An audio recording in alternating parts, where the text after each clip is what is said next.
They were your biggest supporter. And then one day, without a single word, they became your biggest critic. Nothing changed between you, except everything did. Think back to when you first started. Maybe it was a business idea, a fitness goal, a creative project, a new career path, and you had someone in your corner, maybe a friend, a sibling, a coworker, someone who told you, I believe in you, go for it. And it felt good. That support felt real. So you went for it. You worked. You struggled. You stayed up late and got up early. And slowly, painfully slowly, things started moving. And here's where it gets interesting. The moment things actually started working, they changed. Subtle at first. A comment here, a tone shift there. They'd say congratulations, but their voice was flat. They would ask how things were going, but wouldn't wait for the answer. They'd share your news with others, but frame it in a way that felt slightly off. And then came the silence. No more check-ins. No more encouragement. Just a slow creeping distance that nobody acknowledged and nobody explained.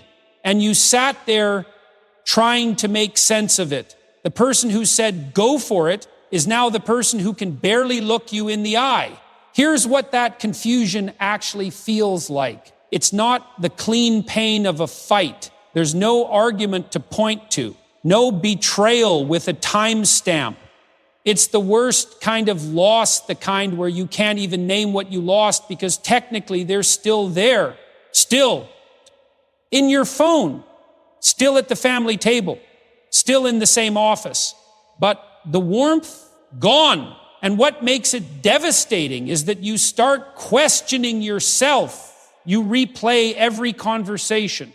You wonder if you bragged too much, if you made them feel small without meaning to, if your success somehow became an act of aggression towards someone you love. And it gets worse because in trying to fix it, you start doing something dangerous. You start downplaying your progress when they're around. You stop sharing wins. You talk about struggles more because that's when they seem most engaged, most alive, most present. And deep down, you notice something that makes your stomach drop. They were more comfortable with your struggle than with your success. And that realization changes everything. So what's actually happening in the mind of that person? Why does someone go from cheering for you to quietly rooting against you without ever saying a word about it? Psychology has a name for this. It's called benign envy, turning into malicious envy. In the beginning, when you were just starting out, they could support you safely because you hadn't succeeded yet. Your dream was still a maybe. Rooting for a maybe costs nothing. But here's the truth. The moment your maybe became a yes, the moment you crossed the line from trying to actually achieving the calculation changed. Now supporting you doesn't feel safe anymore. Now supporting you means acknowledging that you did something they haven't. And that comparison, even if they never say it out loud, becomes a splinter. It gets under the skin. It irritates. It festers. Benign envy says, I want what they have. Let me work harder. Malicious envy says, I want what they have, and if I can't have it, I'd rather they didn't either. Nobody talks about this, but there's a second psychological layer. It's called attributional ambiguity. When someone close to you succeeds, the human brain automatically asks, did they get lucky? Or did they actually do something I'm not doing? If the answer is luck, they can feel okay. If the answer is effort, then your success becomes a mirror. And nobody wants to see what that mirror shows them. So they do the only thing that makes the discomfort go away. They stop celebrating you. They start picking at you. They create distance. And they tell themselves it isn't jealousy. They call it keeping it real. They call it being realistic. They call it tough love. But it's none of those things. It's the sound of someone choosing comfort over growth and resenting you for choosing differently. Now here's the part that nobody wants to say out loud. some of the support you received early on was never really about you. It was about your potential, your possibility, the exciting idea of what you might become. And as long as you were still becoming, still in process, still uncertain, they could be part of that story without feeling threatened by it.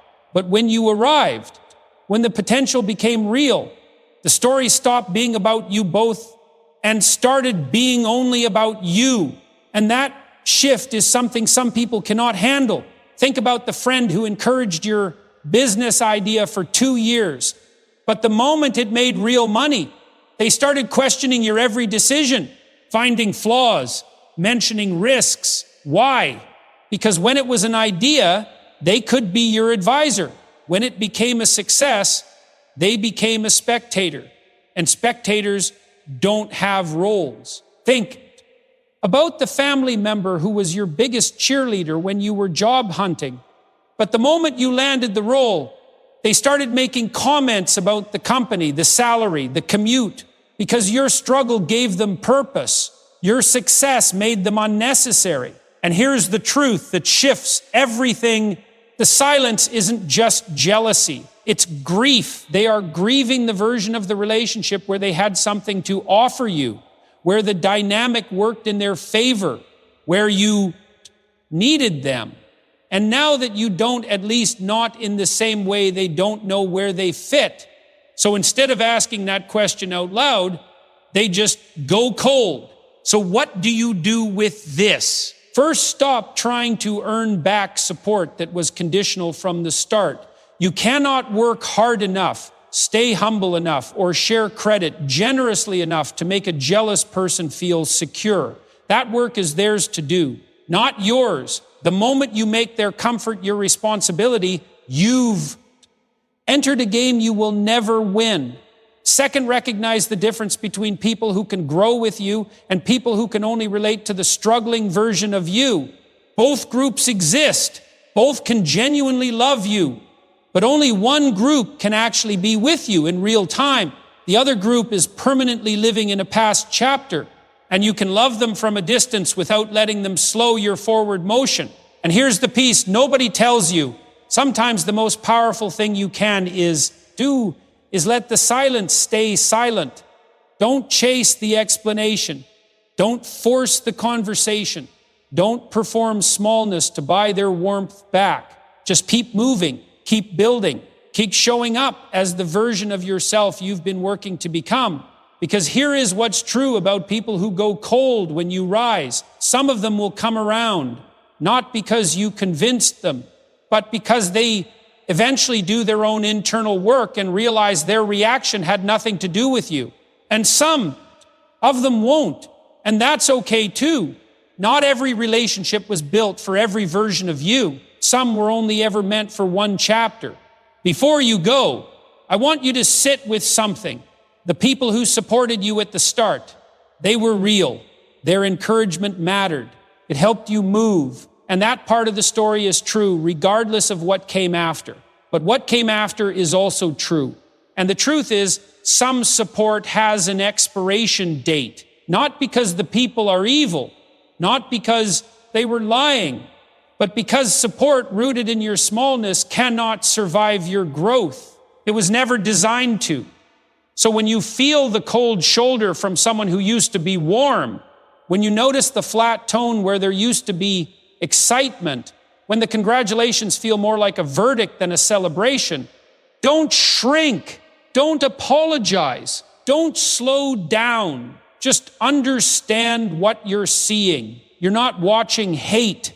You're watching someone struggle with their own reflection. And that reflection happens to look like you. Keep going anyway, because the version of you that stops growing to keep others comfortable was never the version that was going to make them proud anyway.